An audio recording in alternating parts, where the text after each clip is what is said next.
The origins of the wild cattle go back thousands of years. They're indigenous wild cattle. They wandered up and down this country when we were covered in forest. Henry III, King of England, passed the first Enclosure Act around about 1235. What that allowed people to do was to enclose land, to keep the food supplies in and keep the raiders out. This park originally was built around about 1240 to 1260. When they enclosed the park, they made sure that animals were inside the wall as a food supply. So there were wild cattle, there were wild deer, there were wild boar, and they hunted them.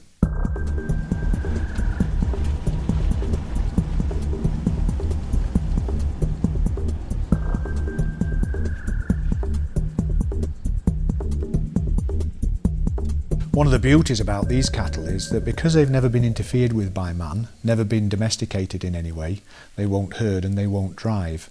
So you can't actually round them up and drive them away if you came to steal them.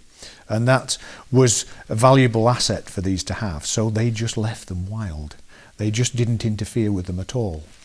And what that's done has created an animal that has no human interference, or very, very little human interference over the years. So they're nature's design, they're a much smaller beast, but they're fast and very muscular and highly aggressive when you get too close. And this is one of the things that's protected them and kept them here.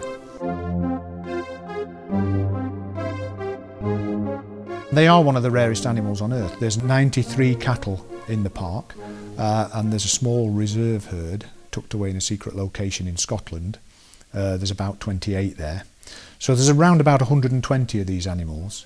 People who lived in the castle over years and years and years kept them as a private food supply. They're no longer related to domestic cattle. Domestic cattle have been mixed by man and changed so much that they've left these behind. So these are now classed as a different species. And as a different species, they are one of the rarest animals on the face of the earth. They're also one of the most inbred animals, mammals, on the face of the earth, because they've never had outside blood added into them. They've just been left alone. And what they've done over the years is purified themselves.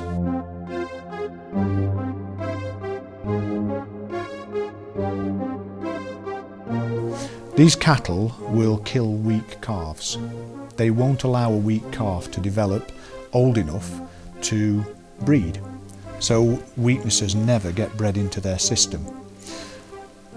When the bulls come to mating, they fight for the right to mate. So only the strongest bulls get to mate, passing on strong genes through the system. And what this has done over the years is eradicated most of the recessive factors that you associate with inbreeding. This has now become an 800-year experiment. Our job as a charity is to protect them and keep them going.